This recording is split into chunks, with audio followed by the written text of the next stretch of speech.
Historia, libros y banderas, el podcast de agricultura sobre nuestro pasado, política, textos y propuestas para conocer y comprender los grandes cambios que vive Chile y el mundo. El historiador y académico Alejandro San Francisco, junto a un invitado, con una relajada pero profunda conversación, analizarán los cambios que vive hoy nuestra sociedad. Historia, libros y banderas, con el historiador y académico Alejandro San Francisco. Hola, ¿cómo están? Qué gusto verlos nuevamente en nuestro programa Historia, Libros y Banderas. Y hoy tenemos a un gran invitado como es Joaquín Fermandoa, destacado historiador chileno, profesor de la Universidad San Sebastián, presidente de la Academia Chilena de la Historia y del Instituto de Chile. Tuve la alegría de ser su alumno en la Universidad Católica durante mis estudios de pregrado y él tiene numerosos artículos y libros de historia política, historia de las relaciones internacionales y también de pensamiento histórico. Joaquín Fermandoa lo hemos invitado entre sus muchas obras a comentar una sobre el gobierno de la Unidad Popular y la izquierda chilena. Se titula La Revolución Inconclusa y esta edición que presentamos del Centro de Estudios Bicentenario del 2019 es una edición en 3 tomos, la original es del Centro de Estudios Públicos en un tomo. Y nos pareció importante en este 11 de marzo, sábado 11 de marzo, día que se cumple un año del gobierno y que estamos a 6 meses del 11 de septiembre, en el año de los 50 años del 11 de septiembre de 1973, conversar sobre esta obra que es, a mi juicio, una de las más completas sobre la izquierda chilena y sobre el gobierno del presidente Salvador Allende. En primer lugar, muchas gracias, Joaquín, por estar acá. ¿Cómo estás tú? Hola, mucho gusto, Alejandro. Gracias por invitarme para hablar de todos estos temas que son tan centrales en la vida del país y en nuestra propia vida, ¿no? Muchas gracias por estar en Historia, Libro y Bandera. Y lo primero que te quería preguntar, Joaquín, es cómo surgió este libro. La verdad es que tú tienes una obra muy profusa y algunos de estos temas ya los habías trabajado, el impacto de la Revolución Cubana en Chile, las relaciones internacionales del gobierno de la Unidad Popular, pero esta obra como que viene a redondear una trayectoria por una parte y por otra un trabajo sobre la UP. Bueno, yo soy profesor, he sido toda mi vida profesor de historia contemporánea, más universal en mi docencia, no de América Latina o Chile. Pero los hechos impactantes de Chile, que a mí me importaban mucho, soy una persona de la generación de los 60 y de alguna manera vivimos todo y al igual que don Eduardo Frei la noche del 4 de septiembre, no diría que adiviné todo, pero sentí que marchábamos hacia una catástrofe. Se abría una compuerta que no se cerraría, sino que con un costo muy grande. Entonces eso es parte de mi vida y de ahí salió también la idea que sentía que de la inmensa bibliografía, la gran cantidad de libros y trabajos se han publicado sobre Chile, que llegó a ser un tema de moda en el mundo, faltaba también fortalecer algunas perspectivas un tanto distintas a las dominantes. Esa fue una idea.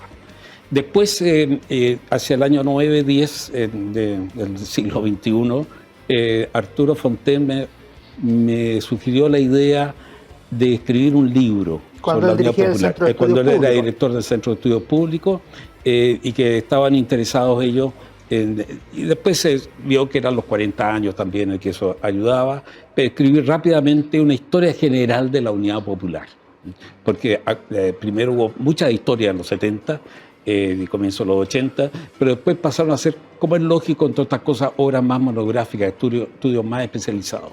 Y en algún momento hay que mirar las cosas en su conjunto con el necesario rigor y atendiendo, por supuesto, a toda la bibliografía que hay, a todas las interpretaciones que hay, y dándole su peso necesario según el caso, sin ocultar lo más que se pueda. Por eso salió este libro de 900 páginas, pero en donde al mismo tiempo yo le imprimo también mi visión, mi interpretación de los acontecimientos y sobre todo en un rasgo que creo, no digo original, pero sí que está marcado en mí y sobre todo para mi generación, en relacionarlo con la historia mundial, porque lo que pasa en Chile es un efecto de una historia de la modernidad política, porque nuestro continente, nuestro país, nació primero de la expansión europea en 1500, nació como república en 1800 con toda la crisis política que tiene un nombre, Revolución Francesa, mucho más que eso, pero en fin, etcétera. No somos parte de eso.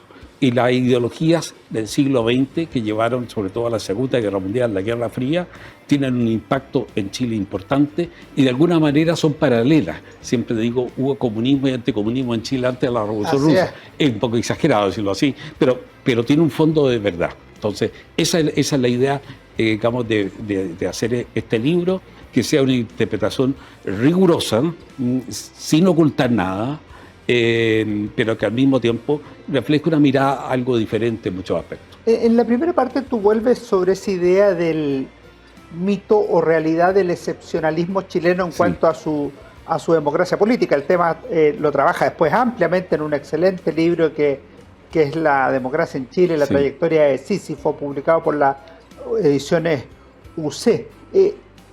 ¿Era realmente excepcional Chile entre 1932 y 1973 como para que ese 4 de septiembre tú tuvieras ese temor? Esta es una discusión eterna sobre la excepcionalidad chilena. Yo creo que quitándole un elemento dramático, melodramático, yo creo que hay algo de cierto. Después algo interesante en la contraposición de Chile en la región y en el mundo en esto, es que la democracia chilena entre el 32 y el 73 se afirma en la década del 30, con sus estremecimientos, pero se afirma mientras hay una crisis de la democracia en América Latina y en Europa, que son los lugares centrales. Estados Unidos no tuvo crisis política, pero sí una tremenda crisis socioeconómica y cultural. Entonces, mientras eso sucede, en Chile se fortalece. Y el tema de ser o no democrático en la política mundial empezó poco a poco a ocupar un papel cada vez más importante hasta culminar esto en la década de los 80 y 90. Hoy día sabemos que las cosas han vuelto a cambiar, parece, en otro sentido. Pero en ese momento fue importante. Entonces empezaron los observadores a mirar esto y venían acá. Yo siempre pongo como ejemplo las elecciones de 1938. Muy amarga la campaña, muy dura. Se pensaba que iba a pasar lo mismo de España acá, como el país caminaba. Tiempos de la Guerra Civil. A las 9:30 de la noche el gobierno dio a conocer con el 90 y tanto % de los votos escrutados el triunfo por poquísimos votos del candidato opositor al gobierno. Con los medios técnicos de esa época, un país pobretón, digamos, sin embargo tenía esta democracia electoral bastante madura, ¿no? Y que todavía es algo que llama la atención. ¿Y cómo se inserta la izquierda en esa democracia? Porque este libro tiene la particularidad que el primer tomo, en la versión que estamos mirando, La izquierda chilena y el gobierno de la Unidad Popular, trata esa trayectoria antes de 1970. Y tiene dos partidos anclas fuertes, el Partido Socialista, el Partido Comunista, pero es mucho más que eso también. Tiene presencia en el mundo de la cultura, en los sindicatos, en la CUT y en otros. ¿Cómo se inserta la izquierda en esa democracia? La izquierda es una subcultura en la sociedad chilena, y en toda la historia de Chile, que va en la política, en la cultura, a veces en el mundo profesional, en la inteligencia y en otros aspectos. Y eso es una característica especial de la izquierda en muchas sociedades en el mundo, no solamente en Chile. Pero en Chile más marcado porque Chile ha tenido una historia ideológica más paralela a la europea que otros países de América Latina. Cuba y Chile tenían el Partido Comunista más importante en relación al tamaño del país, lo que significaba la sociedad. Algo interesante. En Cuba no fue el que hizo la revolución, por lo demás. Pero es un hecho que creo que hay más que casualidad ahí. Y después que la izquierda y la derecha son parte de la política moderna. No la podemos pensar a la política moderna sin esta polaridad. Y en Chile la izquierda tiene, podemos decir que Pipiolo y Pelucón eran como izquierda y derecha. Eso es exagerado un poco, pero por decirlo de alguna manera. Pero la izquierda moderna nace a fines del 19, una izquierda antisistema, no necesariamente revolucionaria, pero sí que quiere cambiar radicalmente a la sociedad, y hay gradaciones. Está el Partido Demócrata, que viene a especie de una primera socialdemocracia que llegó a tener su cierta representación importante a lo largo del país. Hay una historia importante. El impacto de la Revolución Rusa, como en toda América, como en Europa, como en Asia Oriental, fue casi instantáneo.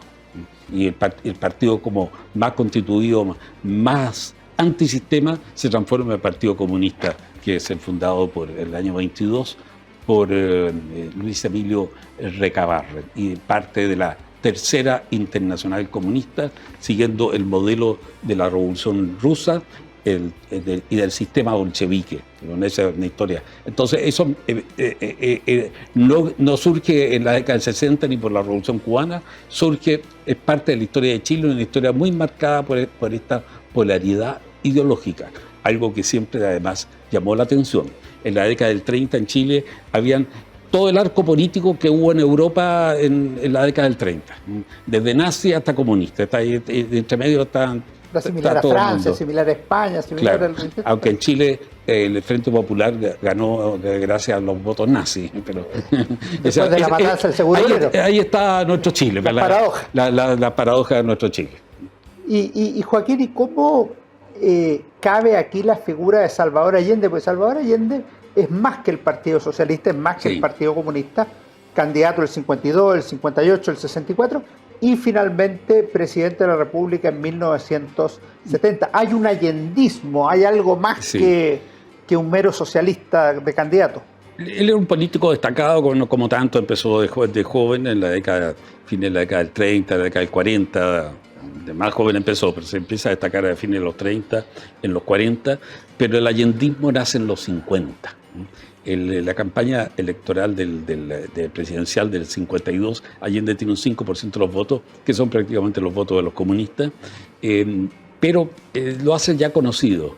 Y él se empieza a transformar ya en un líder ya más, que llega ya socialista, del Partido Socialista, de una de las fracciones socialistas que después se unen, pero que llegaba su voz y su impacto llegaba más allá del Partido Socialista, y de alguna manera era mirado como una referencia en toda la izquierda, criticado también, y hay una lucha de poder tremenda también dentro del Partido Socialista, y Allende sobrevive y gana al final todas las batallas. La campaña del 52 transforma el allendismo ya, el bautismo del allendismo, ya, de 58, perdón. 58, porque está a punto de ganar. Claro, porque está ahí a menos de 40.000 votos de Alessandri. A 32.000 votos, sí. Hay una característica ahí. Allende reconoció el triunfo cuando él ganó. Cuando él perdía no reconocía el triunfo, a los Bolsonaro y Trump. Es también algo que hay que destacar. Algo raro, porque en Chile en general los que pierden reconocen las elecciones del que gana. Sí, a Gustavo Rosenthal lo hizo un poco de mala gana al final. Aceptó porque decía que le habían hecho trampa, probablemente era cierto, pero estaba el tema del cohecho. Entonces ambas partes tenían algo, pero eran las alteraciones normales de la época. Pero básicamente fue así. O sea, a partir de la década del 30 está ese juego electoral en donde se acepta el triunfo del adversario, guste o no guste. Más bien no gusta, pero en fin. Y por último, antes de entrar al gobierno mismo de la Unidad Popular, te quería preguntar cuál fue el impacto de la Revolución Cubana en Chile, porque para mí cambia el paradigma de la forma de ver las cosas en América Latina y surgen movimientos que reconocen o adhieren a la violencia revolucionaria. ¿Cómo lo ves tú eso? El marxismo, el populismo de izquierda, el antinorteamericanismo, antiimperialismo, son parte importante de la historia latinoamericana del siglo XX, no nace con la Revolución Cubana. La Revolución Cubana indudablemente es un antes y un después en muchos sentidos, en muchos aspectos, e influye en todo el arco político, ¿no? Eso es algo importante. Cuando Castro fusila a 700 oficiales y suboficiales al aire libre, delante de todo, en juicio arbitrario, caprichoso, ahí en la primera semana después del triunfo, ese fue un mensaje importante a las Fuerzas Armadas latinoamericanas y en general al sistema, algo que pasa en el preconsciente, no se expresaba, pero estaba. Entonces hay un impacto enorme. En Chile solidifica una tendencia que venía, de que socialistas y comunistas estaban en un frente antisistema en el cual ellos se tenían que tener una hegemonía y para cambiar el sistema. O sea, un radicalismo orientado, en el caso del comunista, a la Unión Soviética, en el caso de los socialistas, orientado a la Yugoslavia de Tito, que era mirado como una alternativa a la Unión Soviética, pero que era una dictadura marxista, lo era. Después, entre los 50 y los 60, Tito saca un comunismo más liberal con algunas características. Siguió hasta la muerte de Tito una dictadura dura en muchos sentidos. Y la Revolución Argelina, eran las dos referencias internacionales. No, ningún movimiento latinoamericano pasó a ser una referencia internacional hasta la Revolución Cubana. Y la Revolución Cubana se transforma en una especie de autoridad moral de la izquierda chilena, a la cual, digamos, no se podía hacer menos que ellos. Y eso es algo importante. Siendo presidente del Senado, Salvador Allende va y habla con gente del Politburó de Alemania Oriental y está pidiendo ayuda para la prensa, etcétera, para todo, para el partido, para el trabajo ilegal del Partido Socialista, o sea, para la lucha armada o algo así. Si se hubiera sabido, al menos hubiera habido un desafuero de Allende, al mínimo. Es presidente del Senado, bueno, pero en fin, él le dice: yo soy el Fidel Castro de Chile, tengan en cuenta. Esto es el 67, de diciembre del 67. Pero, año decisivo para el Partido Socialista, claro, que proclama la violencia revolucionaria. La única diferencia es que yo lo voy a hacer por medios pacíficos. Perfecto. Eso lo dice también. Estamos conversando con Joaquín Fermanduá sobre la revolución inconclusa, la izquierda chilena y el gobierno de la Unidad Popular. Un excelente libro, y en este año en que se cumple medio siglo del 11 de septiembre de 1973 puede ser una muy buena lectura para aproximarse al tema. Hacemos un alto y luego volvemos con historia, libros y banderas. En CMPC llevamos un largo camino fortaleciendo nuestro trabajo, lo que nos ha permitido desarrollar distintas iniciativas junto a comunidades, por ejemplo, con la recuperación de un árbol extinto o el restablecimiento de agua potable en zonas rurales, la conexión del turismo y cultura a través de una sola ruta, o también el desarrollo de envases reciclables y amigables con el medio ambiente. Son esos y otros desafíos los que hoy nos permiten creer en el valor de las soluciones inspiradas en la naturaleza. CMPC, creando valor natural. Conoce más en cmpc.com. Volvemos en Historia, Libro y Bandera conversando con el profesor de la Universidad San Sebastián, director del programa de doctorado de dicha casa de estudios, Joaquín Fermanduá. Joaquín, Salvador Allende llega a la moneda, hubo 60 días muy dramáticos entre medio, pero ya instalado asume en propiedad. Y se puede decir que el primer año fue el mejor año de Allende. Se aprueba la nacionalización del cobre por unanimidad, le fue bien en las elecciones municipales del 71, 49%, superando a la DC y al Partido Nacional. Uno podría decir casi hasta por una suerte o coincidencia, Pablo Neruda obtuvo el Premio Nobel de Literatura, y la gente sentía, sabemos después los resultados, que la economía andaba mejor, que tenía más dinero en los bolsillos, que tenía más capacidad de consumo. ¿Cómo lo ves tú el tema en tu obra? Sí, el segundo, especialmente está tratado en el segundo tomo de esta edición de Editorial Bicentenario.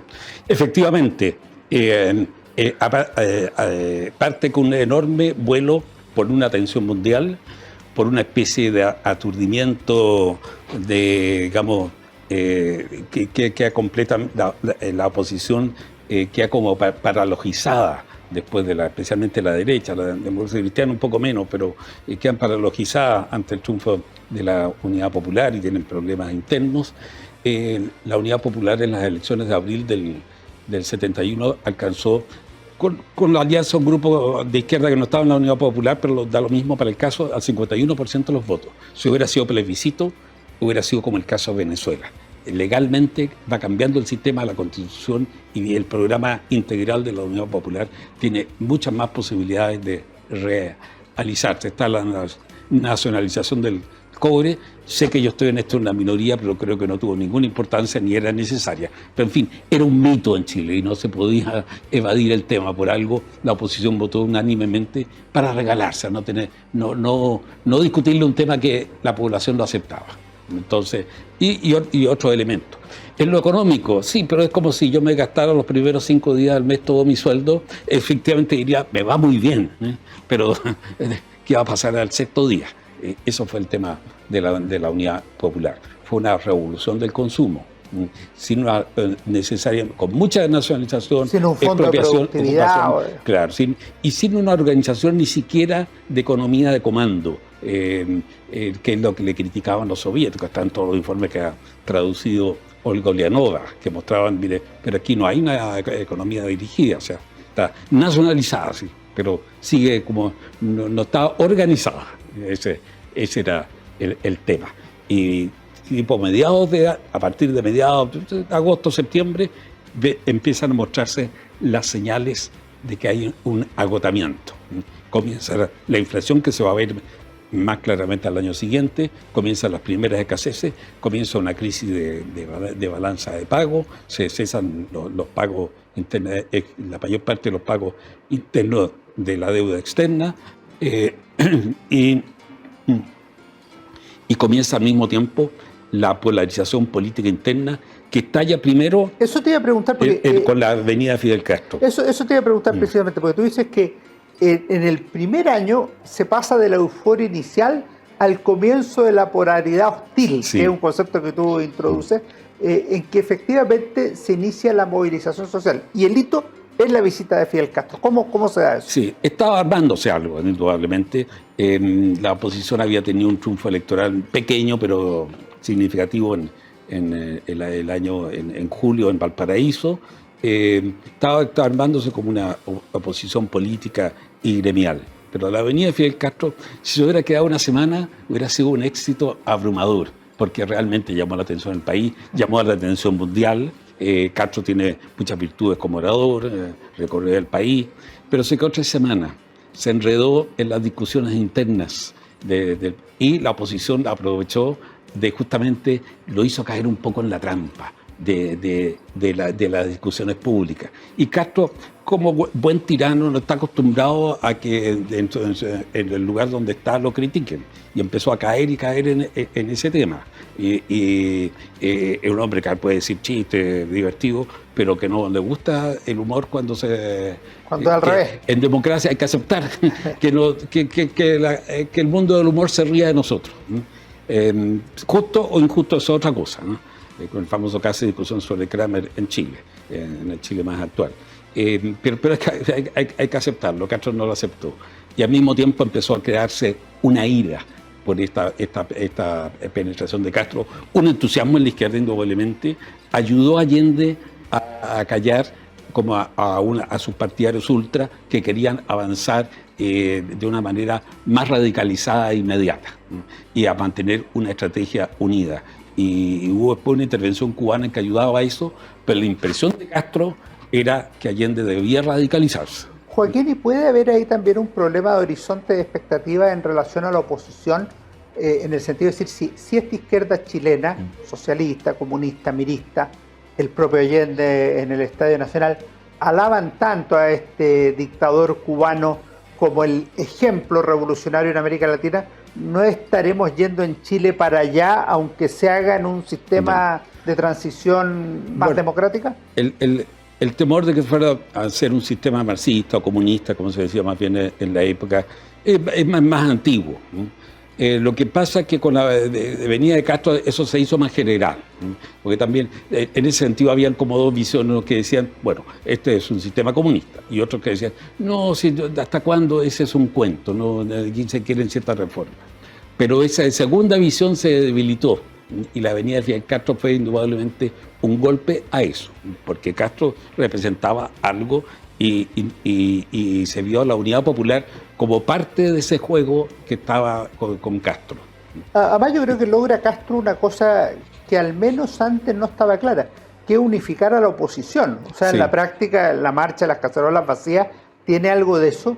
Y después de la partida de Castro, se realiza la acusación constitucional contra José Toá, que es la primera que ya tiene el apoyo de la democracia cristiana, o la iniciativa demócrata cristiana, y se suma obviamente el Partido Nacional, cosa que antes no ocurría con las que patrocinaba el Partido Nacional. Claro, sí, fue la primera acusación que general, aunque dijeron que no era contra la persona misma, que les caía bien, etcétera, pero que había tenido una actitud política impropia de un ministro del Interior a raíz de los incidentes y la declaración de estado de emergencia en Santiago, hice un nombramiento de un jefe de plaza, el general Pinochet, como ante esta situación, estando el propio Fidel Castro todavía ahí mismo, que estaba indignado con esto. Y pues lo que uno sabe, no lo puso porque esto lo sabe por copucha, pero parece que en una reunión retó a toda la izquierda. Le dijo, ¿usted qué están haciendo? Él están en la calle sacándole la mura a los momios. y no está, pues se encontraron un cóctel, parece. Entonces, digamos, por eso lo nombro como un hito. Y creo que lo de las cacerolas vacías, había un tema económico, algo así, afectaba más a la clase media hacia arriba, ¿cierto? Pero luego afectaría a todo. Pero también hubo una transformación psicológica en la masa del país a raíz de la visita de Castro y las grandes concentraciones. Y eso lo lanzó. Y la oposición pudo tener gente en la calle que hasta esos momentos no la tenía. La calle la dominaba la izquierda marxista. Ahora, el año 72 es un año que, si uno lo mira en términos de páginas, tú le dedicas menos. Sin embargo, hay un hito que es crucial, que es el paro de octubre. Como lo veo yo, no sé si tú compartes, sí. Es un paro inicialmente de carácter meramente corporativo o gremial, pero que va deviniendo en un paro político que incluso hace un gallito con el gobierno a ver si lo derrotamos. Y termina sí. con una consecuencia clave, que es la llamada de los militares a los ministerios. Exacto. A ver, comienza por casualidad, por un gremio en el sur, en la provincia de Aysén nomás. Pero esa no es del todo casualidad, porque la Asociación de Transporte Público, de Transporte Privado en la región de Aysén reaccionó diciendo: aquí nos van esto es el anuncio de que nos van a expropiar, digamos. Entonces, y eso lo sentían muchos. Entonces eso provocó la solidaridad de los camioneros en todo esto. Sucesivamente fue como una dominó, así empezó a caerse todo, una solidaridad general, y entonces esto despertó a los gremios, esto que todos veían de que venía un Estado socialista en el sentido marxista, y había que pararlo esto, pero nadie sabía cómo hacer. Esta es la ocasión, este es el momento, tenemos que manifestarlo. Y ahí salió, digamos, y fue un elemento gremial, y siguieron después los partidos políticos de oposición sumándose, y ahí vino el pliego de Chile, una serie de petición de un cambio radical de las políticas del gobierno, y que estaban en eso, y claro, se entusiasmaron en algún momento que el gobierno podría incluso caer a raíz de este paro. Ahora, la convocatoria a los militares a ser parte del gobierno, a las Fuerzas Armadas en conjunto, siempre es bien riesgosa, porque la politización de los militares siempre tiene una segunda cara, que es la militarización de la política. O sea, que los sectores, los partidos, los dirigentes empiecen a mirar a los cuarteles para resolver finalmente el conflicto. Claro. La trágica muerte de asesinato, en el fondo, ¿no? Que no era la intención del general Schneider, aseguró la lealtad a las Fuerzas Armadas, sobre todo el ejército, en el primer año, y yo iría hasta el paro de octubre, y quizás un poco después. Pero la llamada a los militares, que claro, salva la situación en ese momento, implican dos cosas. Primero, los militares son un actor político, les guste o no les guste. Es un hecho. Claro, es un hecho práctico que están ahí. En segundo lugar, vuelve a agitar algo que había habido el 70 un poco y los años anteriores, una polémica callada que nosotros no sabíamos nada, pero uno sospechaba, al interior de los cuarteles. Eso empieza a agitarse nuevamente, empieza a subir la presión. O sea, hay una politización en los dos sentidos, en la estructura del Estado y finalmente también en los cuarteles, en la división, y las organizaciones de uniformados de retiro comienzan a tener un peso importante en el debate público. Estamos conversando con Joaquín Vermandois sobre su obra La Revolución Inconclusa, la izquierda chilena y el gobierno de la Unidad Popular en 3 tomos. Si uno retrotrae desde hoy mismo, 11 fin de semana, 11 de marzo de 2023, hace 50 años todavía estaban los ecos de las elecciones parlamentarias de marzo. Si uno mira las elecciones parlamentarias de marzo, terminan sirviendo poco. La derecha o la democracia cristiana en su máxima expectativa habría esperado 2/3 para poder deponer al presidente Allende de manera legal. Si es que la izquierda tenía un discurso coherente de vía chilena al socialismo, requería más de la mitad del Congreso en ambas cámaras para avanzar en la vía chilena al socialismo. Y ninguno de los dos obtuvo lo que podría haber aspirado. Y eso, siendo una derrota de la Unidad Popular en términos electorales, 44 contra 55%, se transforma en un empate político que deja la situación bien enredada. A ver, en la semana que sigue a las elecciones hay un aire de victoria de la Unidad Popular. Por una estrategia de la oposición, especialmente la derecha, que iban a obtener los 2/3. No sé dónde han sacado eso. No daban los votos. Porque las elecciones complementarias que había en esa época anunciaban más o menos esa tendencia. Y fue un 55-45, si quitamos los votos francos y nulos. Un triunfo bien claro de la oposición. Eso en cualquier parte, el mismo triunfo que tuvo aquí el presidente Boric en las elecciones presidenciales. Y es el plebiscito del 88 de Pinochet, claro, con el sí y el no. También es lo mismo, ¿no? El porcentaje, matemáticamente el mismo. Quizás casual, pero de todas maneras hay que tenerlo presente. Pero claro, fue en el sentido un empate político en términos institucionales. La mayoría del país votó por la oposición, una clara polarización, porque siempre en todas elecciones el elector... La masa electoral vota por muchos motivos, ¿no? Los motivos oficiales del discurso son uno, pero en este caso la gran masa, siempre hay gente que no le importaba nada esto, o no se sentía llamada, pero al revés de 1891, la verdad época de la Unidad Popular, esto llegó a una fractura social, en la sociedad me refiero, y la votación electoral fue en ese sentido. Acuerdo sí, el tema, ¿qué tipo de acuerdo? Un acuerdo para postergar el asunto no era mucho acuerdo. Y empezó a haber como una carrera hasta quién aguanta más, una especie, a propósito de Ucrania, una guerra de desgaste en el fondo política. Porque un acuerdo que dejara las cosas hasta ahí era el fin de la Revolución Chilena. Y un acuerdo en el cual solo le diera más tiempo a la Unidad Popular para cansar a la oposición, por ejemplo, que los gremios se dispersaran, que se acabaran los recursos para hacer propaganda, porque se habla mucho de la ayuda de todo y la participación de empresarios, la ayuda de la CIA, que era más o menos bien parecida en términos de dinero de la Unión Soviética, se estaban acabando todos esos recursos, no había más. En Washington además había una crisis que iba a impedir eso después. Entonces, era un momento, una carrera, y la oposición sabía que no tenía mucho tiempo, y esa sensación de falta de tiempo. Faltó la decisión en algún momento para llegar a un acuerdo, pero que implicara detener el proceso revolucionario, aunque sea una revolución institucional. Y brevemente, ¿cómo evalúas tú el regreso de Frey a la política activa en esa elección que obtuvo casi 400.000 votos, sí, con un liderazgo impresionante en términos electorales? Frey, al menos. A mediados del 71 decidió intervenir directamente en la democracia cristiana, tomar el liderato, e incluso estuvo bien contento con la ida de la izquierda cristiana. Dijo, se nos fue una gente y quedamos como un grupo más coherente. Se lo dijo por lo menos a los alemanes, les explicaba esto. La democracia cristiana con el MAP y la izquierda cristiana, sobre todo con el primero, perdió una élite importante que le haría falta después.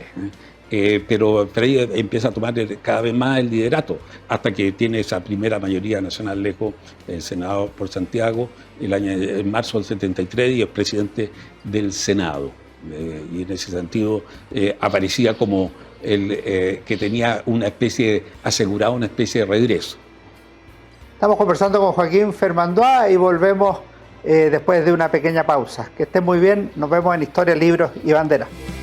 En CMPC llevamos un largo camino fortaleciendo nuestro trabajo, lo que nos ha permitido desarrollar distintas iniciativas junto a comunidades, por ejemplo, con la recuperación de un árbol extinto o el restablecimiento de agua potable en zonas rurales, la conexión del turismo y cultura a través de una sola ruta, o también el desarrollo de envases reciclables y amigables con el medio ambiente. Son esos y otros desafíos los que hoy nos permiten creer en el valor de las soluciones inspiradas en la naturaleza. CMPC, creando valor natural. Conoce más en cmpc.com. Seguimos en Historia, Libros y Banderas en nuestro último bloque con Joaquín Fermandoa. Esta interesante conversación sobre el gobierno de la Unidad Popular y el presidente Salvador Allende. Y yo te quería preguntar una cosa, Joaquín. Cuando la historia va sucediendo, no se sabe el final. O sea, tú puedes ir hacia allá, hacia el medio, hacia la derecha, se puede enmendar un rumbo, se puede acelerar un fracaso, como sea. ¿Cómo se veía esto en enero, marzo, abril de 1973? ¿Era, comillas, inevitable que llegara un 11 de septiembre? ¿Tenía que llegar ese año? ¿Podía Allende terminar su gobierno en 1976? Ahora, primero una cosa previa. Cuando decimos 11 de septiembre pensamos en el régimen de Pinochet. Eso era difícil pensarlo antes. Sí, en la crisis final de la Unidad Popular. Yo diría, hay como tres reacciones. Una de la oposición que dice, esto no da para más y esto tiene que ir a una decisión, hay que detener, si no tenemos un Estado marxista en Chile. Y la segunda de una parte importante de la Unidad Popular, de la militancia, de muchos sectores que creían que el asunto marchaba y que tenían una fe inconmovible en el triunfo final del socialismo y que esta era una crisis. Y también una tercera, llamémosla así, posición o estado de ánimo, de decir, en este país nunca pasa nada. Así que esto ya se va a arreglar de alguna manera, en fin, eso. Pero esa tercera posición de estado de ánimo se iba como debilitando, la gente fue tomando partido, iba de un lado para otro. Lo que pasa en todas estas situaciones de alteración, hay una enorme confusión también. Entonces había una lucha por ganar a esos confusos. Hay un factor importante en eso en este último año, que es el ingreso ya abierto de la discusión política pública del Estado a los cuarteles. Lo que antes era Vamos a ir a eso en unos minutos más. Ya.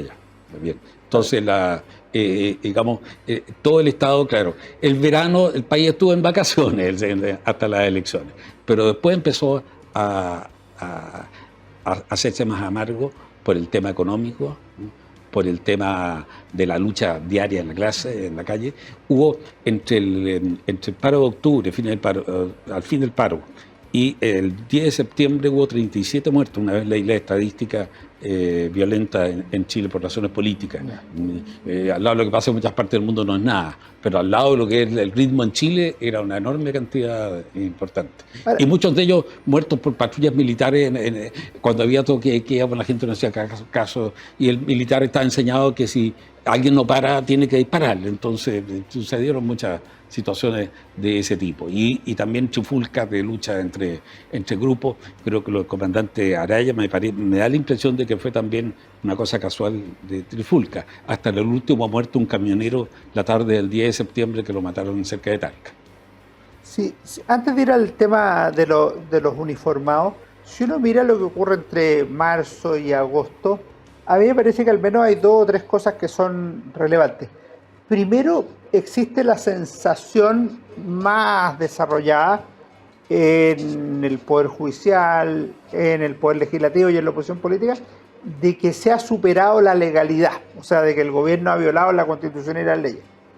Y en segundo lugar, me parece que la correlación de fuerzas ha cambiado. O sea, si era claro en el primer año de gobierno que la Unidad Popular dominaba la calle, y eso incipientemente lo comenzó a desafiar la oposición con la visita de Fidel Castro, en 1973 parece al revés, que la oposición lidera el movimiento social y la Unidad Popular resiste, por decirlo.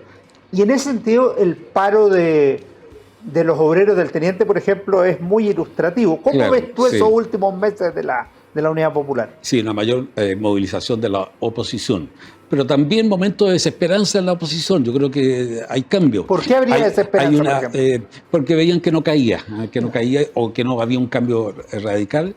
Y después para el 4 de septiembre, día antes del 11, hay una concentración importante en la Unidad Popular en Santiago. O sea, la Unidad Popular contaba con una parte del país, 40%, que le era fiel. Lo que pasa es que el otro grupo que podría haber sido disperso del año 70 era, sin embargo, el 73, un grupo más poseído también por un sentido de urgencia inmediata y de que hay que hacer algo. Y eso no es propio de las polarizaciones políticas, porque cuesta explicarle a la gente joven, sobre todo, cuando dicen, oye, pero Allende la gente no lo quería. Sí, puede que una mayoría no lo quisiera, pero la gente lo quería mucho. Y a Pinochet le pasaba lo mismo. Cuando Pinochet tenía un acto, tenía mucha gente apoyándolo y tenía mucha resistencia, mucha oposición, mucho odio en contra. Sí. Y cuando se enfrentan electoralmente, sacan 44%, 45%. Claro, sí.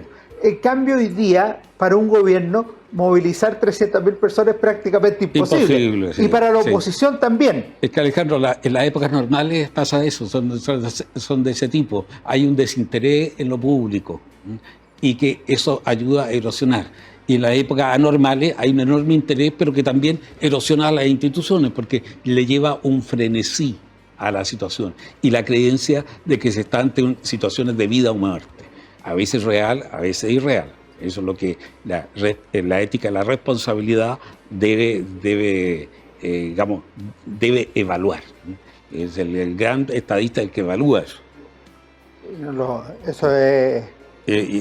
Pero la oposición creía, yo creo que... Concepto weberiano. Claro, con parte de razón de que no iban a tener otra oportunidad que enfrentarse con la Unidad Popular, que la que partió con el paro de fines de julio, el 1 de agosto del 73. Ahora, un cambio notable del 73, ya bien al final, podríamos decir junio, agosto, es el tema militar. Tú lo dices bien en tu libro. Primero, cuando se forma el comité de los 15, que son los 5 miembros del Ejército, de la Marina y de la Fuerza Aérea, que trabajan con la anuencia de la institucionalidad para dar ideas, pero que en la práctica también empiezan a pensar qué hacer en medio de la crisis. El 29 de junio el tanquetazo, que es un hito súper relevante, y podríamos mencionar como tercer hito el Gabinete de Seguridad Nacional del presidente Allende. Y todo esto cierra, pero esto lo dejo para el final, con el llamado de la Cámara de Diputados a las Fuerzas Armadas el 22 de agosto. ¿Cómo llega a ser este tema militar tan relevante 2-3 meses antes del 11 de septiembre? El 29 de junio la rebelión es derrotada, pero sin embargo desató un proceso en las Fuerzas Armadas en su interior que ya no se paró. Porque por dos aspectos. Primero, se demostró que había una deliberación ardiente. Oficiales intermedios salen sin un plan muy claro y medio desordenadamente marchan a la moneda. Ese no es un golpe, esos son pequeños golpecitos que han habido mucho en la historia latinoamericana. Pero crea una situación tensa en las Fuerzas Armadas, primero, sobre todo en el caso de las marinas, que son más sensibles a esto, la existencia de una infiltración organizada interior, y por otro lado, oficiales, a veces oficiales también decían, bueno, ¿hasta cuándo tenemos que hacer algo? Y eso lo hace, se transforma con una especie de soviets, anti-soviets en los cuarteles, que es muy fuerte. El 29 de junio algunos militares iban a ver a los marinos en otras ciudades, en Talcahuano, por ejemplo. Bueno, tenemos que hacer algo, etc. Entonces, y para el alto mando se dio cuenta que se le estaban disolviendo. Las Fuerzas Armadas, aquí en la Quebrada del Ají, viven por decir la obediencia. Si la obediencia se rompe todo. Entonces, vamos a disolver las Fuerzas Armadas por esto. Entonces, la solución, el alto mando dijo, bueno, tenemos que hacer algo. El hacer algo es tomar el poder, es decir, nosotros tenemos que decir esto, y el Comité de los 15 le vamos a pedir al gobierno que cambie su política. Eso fue ¿Que eso es deliberar? Es deliberar, claro, por supuesto. Pero varios habían sido ministros, y ya estaban en la situación, en esa situación. Y además había bastante violencia en el país, había actos terroristas, probablemente con participación de servicios de inteligencia de alguna de las ramas, de las Fuerzas Armadas, oficiales jóvenes que actuaban por su cuenta, o algunas cosas pueden haber sido más organizadas. Tengo dos preguntas finales, voy con la primera. ¿Y qué importancia le asigna al acuerdo de la Cámara de Diputados del 22 de agosto del 73? Porque junto con denunciar que el gobierno ha violado sistemáticamente la Constitución y las leyes, especialmente en cuanto a la división de poderes y a los derechos de las personas, hace un llamado al final explícito de las Fuerzas Armadas a poner fin a todas esas situaciones. Y el presidente Allende dice esto es un llamado al golpe de Estado. Claro, no se engañó, o sea, eso era claramente. Primero, no lo puedo probar, pero tengo entendido, por lo que he escuchado, conversado, etcétera, etcétera, porque estas cosas no pasan solamente en Chile, que fue pedido por las Fuerzas Armadas, por lo que hablaban con los líderes políticos. Miren, no queremos aquí hacer un golpe como en los países latinoamericanos, queremos que el Congreso nos pida que intervengamos. Eso. Lo contrario, todavía le hubiera gustado algo más fuerte, pero era un mínimo. Y Allende dijo claramente, este es un llamado al golpe. Esto no hay por dónde mirarlo de otra manera. Y Allende varias veces dijo, aquí hay dos constituciones, la constitución del pueblo, que somos nosotros, la constitución del futuro, y la constitución burguesa. O sea, de alguna manera, eso también una radicalización en Allende. ¿Cómo evalúas tú a la figura del presidente Allende el último mes de su gobierno? Porque algunos señalan que Allende habría estado listo para llamar a un plebiscito, como que estaba apostando a su muñeca para una gestión final. Por otro lado, se advierte la soledad de Allende, como que los partidos de la Unidad Popular no lo apoyan en algunas gestiones que él quería desarrollar en la última fase. Hay 2 o 3 cambios de gabinete en el último mes. Le renuncia el comandante en jefe del ejército, que era su mayor bastión en la institución. O sea, es un mes que es muy complejo externamente, pero Allende está viviendo una procesión internamente, como queda de manifiesto, por ejemplo, en los trabajos de Joan Garcés, que era un asesor directo, y en otras obras. Sí, Allende estaba tratando de sobrevivir al día, ¿no? Y esperando que si sobrevivía más, se cansado del otro lado, que también no era imposible. Yo estaba fuera del país, pero cuando llegué mucha gente me dice, aquí no hay caso, aquí no va a pasar nunca nada y Allende va a hacer lo que quiere. O sea, estaba esa idea. Tengo entendido también que los fondos para el paro se estaban agotando y que ese era un tema de sí o no. Yo creo que lo de plebiscito es un cuento. Se ha conversado la posibilidad de un plebiscito, pero en términos legales había pasado la fecha. Y por lo tanto, llamar a un plebiscito era casi un acto anticonstitucional, porque la última fecha para el plebiscito fue, tengo entendido, los primeros días de junio del 73. Además había una doble comprensión, porque el plebiscito tenía sentido en la medida en que se definiera si Allende seguía o se iba. Sí. Y el plebiscito solo se podía llamar por las 3 áreas de la economía. Las 3 áreas, si no había más. No tenía pasa que tenía un valor simbólico si se perdía el plebiscito la Unidad Popular. Entonces no había eso, llamar a un plebiscito por una nueva constitución de que hay que... ese es un invento, no era imposible, porque ese era un golpe, como el caso de Pedro Castillo hubiera sido, que no creo que es lo que se estaba conversando. ¿Tú adviertes que la posibilidad o la gestión que hace el cardenal Silva Enríquez con Patricio Aylwin y Salvador Allende de una conversación final fue por la causa, pero que no tenía ni una viabilidad, o ves que tenía alguna posibilidad de éxito? A ver, nosotros pensamos que no tenía viabilidad por lo que tú me decías al comienzo de esto que vemos al final. Pero cuando se está en esas circunstancias se piensa que hay alguna posibilidad. Creo que fue un error que el cardenal nunca llamó a la derecha y trató de formar algo, conversar con todos los actores del gobierno y con todos los actores de la oposición. Pero claro, eso ha sido poner las cosas en otra condición. Eso es raro porque no lo llamó ni siquiera para conversar, o sea, para tener su impresión de las cosas. Sí. Pero eso más bien responde a un criterio más sociológico, político del cardenal, ¿no? De lo que había sido su trayectoria en la última década. Claro, una cerrazón extraña del cardenal, que no es el discurso, no es la homilía del 18 de septiembre del 74, que es más liberal en lo político. Es muy distinta. Y por último, brevemente, Joaquín, el 11 de septiembre mismo, ¿qué te evoca? Porque el drama de esta fecha es que la patria de los vencedores es la patria de los vencidos. O sea, en una casa se está celebrando, en la otra se está llorando. Es la guerra civil, bueno, que no estalló, pero el drama de la guerra civil está concentrado en el 11 de septiembre. Un país alegre o tranquilo, aliviado, y con toda la gente que está ahí, sin duda, y se suma a la nueva realidad, y probablemente una gran mayoría, no sé, se especula, 60% apoyó esto, pero da lo mismo en ese sentido. Pero había indudablemente otro país que lo vio atónito, que de repente, que en cosa de horas se disolvió una estructura que parecía inconmovible. Para terminar, lo que te había dicho, Joaquín, y que le pedimos a todos nuestros invitados, un par de sugerencias de lectura, pueden ser sobre este tema o sobre otros temas. Sí. ¿Qué nos podría...? Viene de cerca, así que dejamos de lado. Ya, también viene de cerca, tuyo, entonces, he visto mucho y lo presenté el libro de la San Sebastián, los 2 tomos de la Unidad Popular, porque tienen mucho material y abren muchos aspectos interesantes y nuevos. Este libro colectivo que estamos haciendo la historia de Chile. Que se ha escrito.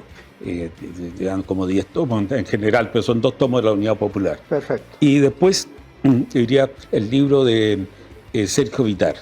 Yo lo leí hace más de 40 años, he tenido diversas ediciones. El gobierno Allende, me parece que se llama la Chile última edición. 1970-1973. Arturo Valenzuela, en la crisis de la democracia en Chile, que es absolutamente un clásico.